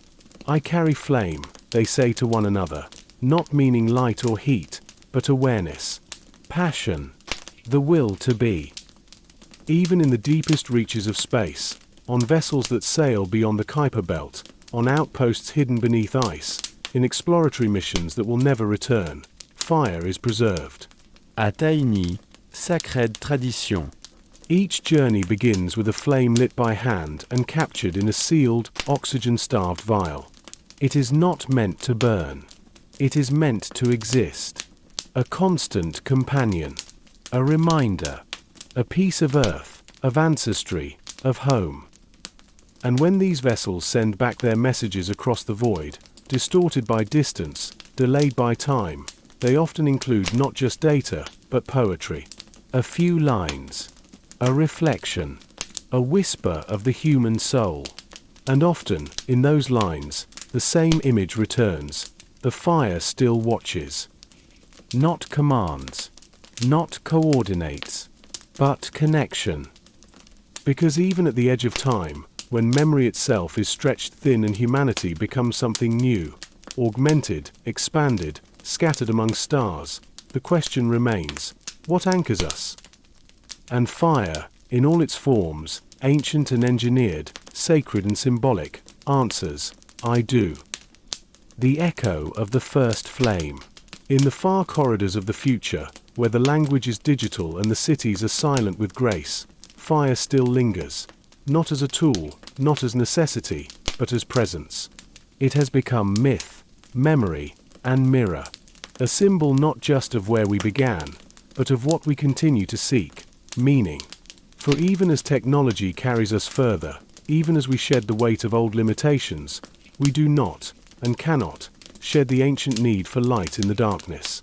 The outer world may evolve, but the inner world still longs for flame. Generations now live with no need to light a match. Their food is synthesized. Their heat is ambient. Their nights are colored not by shadow, but by gentle, seamless luminescence. Yet despite all this, the flame continues to appear, in sculpture, in architecture, in song. Great spires are designed to resemble tongues of fire frozen in ascent. Libraries built on moons hold central halls shaped like hearths. Even the smallest homes preserve niches where artificial flames flicker without function, lit simply to witness time passing. In these cultures, fire has become something closer to meditation. A personal, sacred gesture. People sit before simulations of flame not to watch, but to listen. Not with ears, but with attention. These flames, whether digital or real, tell stories, layered in scent, color, motion. Some are slow, a rust-orange flicker evoking ancestral kitchens and lullabies. Others are sharp and bright, stirring memories of upheaval and courage. Flame becomes an art form, each fire a unique language of experience, a form of remembering, without words. And still, there are those who seek out actual flame, the rare, the real, the fragile. Pilgrimages form around ancient sites where true fires still burn, tended for centuries. Some travel across planets to visit them. They don't speak while the flame burns. They kneel, or sit, or breathe beside it. Some bring offerings, not fuel, but fragments of story. A poem, a name, a silence. These sacred fires are kept alive by communities whose entire purpose is to protect the presence of flame in a world that no longer needs it, but still deeply wants it. In these communities, the knowledge of fire is passed down in the old way: hands, breath, patience. Not automated, not coded. Apprentices learn the balance of spark and air, of coal and wind, not to survive, but to remember. They are the keepers of the human rhythm. They speak of time not in years, but in embers. They believe that so long as even one flame remains, the thread of humanity is unbroken. Elsewhere, fire becomes myth in the truest sense. Children hear stories of a world lit only by the sun, and by the courage to create warmth in the cold. They hear of the first spark, the first shelter, the first song beside fire. In virtual classrooms, they don't just study these things, they experience them. Immersive simulations place them in ancient forests, under prehistoric stars, with nothing but a flint and a heartbeat. And in those moments, even the most future-born child understands, this was the beginning, not just of heat, but of us. And it does not stop there. Poets of the far future write verses not about skyscrapers or starlight, but about candles flickering in old apartments, about the scent of wood smoke in autumn, about fingers warmed beside coals. Musicians compose symphonies that rise like a flame, slow, building, trembling, bright. Dancers move like fire, not in precision, but in presence. The flame becomes more than symbol. It becomes a gesture, a reverence. In all of this, a deep truth begins to crystallize across worlds. Fire was never just about power. It was about attention. In a time before schedules, before alerts and screens and infinite choice, fire demanded focus. You could not ignore it. You had to tend it, feed it, stay with it. And in that tending, something in us was shaped. Something that no machine has ever replaced. The practice of being with something fragile, something alive, something that could vanish if neglected. Now, as humanity stretches across stars and systems, that lesson has returned, not in fear, but in wisdom. We are learning again to tend, to slow, to protect what flickers. Not because we must, but because we understand, the things that matter most are not efficient. They are delicate. They require time. They require care. And fire, humble, glowing, ancient, is the teacher who never left. So now we come to the end. Not just of a story, or of a night's listening, but of a journey that has followed humanity across the ages, across transformations, across worlds. From the quiet woods of a fireless earth, to the whispered spark beneath stormlit trees, through the rise of cities and the roar of conquest, through steel and sorrow and starlight, all the way to distant futures where the flame is no longer needed, but still remembered. Fire, in every era, has held more than heat. It has held us. There is something profoundly human about tending flame. It asks for presence. It responds to care. It never burns the same way twice. And in a time when so much of life moves without us, without pause, without touch, fire asks us to return. Not in fear, not in urgency, but in awareness. It says, be here. Watch. Feed. Wait. It says, this moment is enough. Perhaps that is the deepest truth we've uncovered, not about fire itself, but about the way it shows us who we are. Fragile and fierce. Capable of creation, of destruction, of hope. Carriers of story. Makers of light. Keepers of warmth. And though the form of fire may change, becoming metaphor, or memory, or even myth, it never truly disappears. It lives in the soft glow of shared silence. In the gaze between people who understand each other without words. In the quiet pulse of care passed down through generations. In the dreams of children looking up at unfamiliar stars and wondering what was lit before the world became bright. So tonight, as you rest, know that you, too, carry this story. Whether you light a candle, or a lamp, or simply close your eyes and breathe, you are part of this great, glowing lineage. You are part of the fire that wandered, waited, was lost, and found again. A flicker, a breath, a memory of warmth across time. And now, let the flame rest. Let the coals dim, the smoke rise, the stars return. Let silence take the place of flame, and let sleep take the place of speech. You've traveled far. You can rest now. Good night.